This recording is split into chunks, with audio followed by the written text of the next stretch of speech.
Kematian ini Allah sebut dalam Quran, semua orang boleh sebut ayat ni. Kullu nafsin dha'iqatul maut. Setiap yang bernyawa akan merasakan kematian. Ada 5 makhluk bernyawa akan merasakan kematian. Makhluk bernyawa pertama yang akan rasakan kematian adalah keseluruhan manusia. Subhanallah. Makhluk bernyawa kedua yang akan merasakan kematian, seluruh malaikat. Makhluk ketiga bernyawa yang akan merasakan kematian ialah kesemua jin. Makhluk keempat yang akan merasakan kematian, jenis makhluk yang bernyawa yang keempat yang akan merasakan kematian ialah keseluruhan syaitan.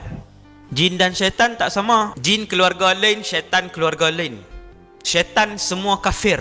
Jin ada Islam, ada kafir, seperti manusia. Ada ulama, ada yang biasa. Jin macam manusia, cuma dia tak ada nabi dan dia tak ada rasul. Makhluk bernyawa kelima yang akan merasakan mati ialah binatang.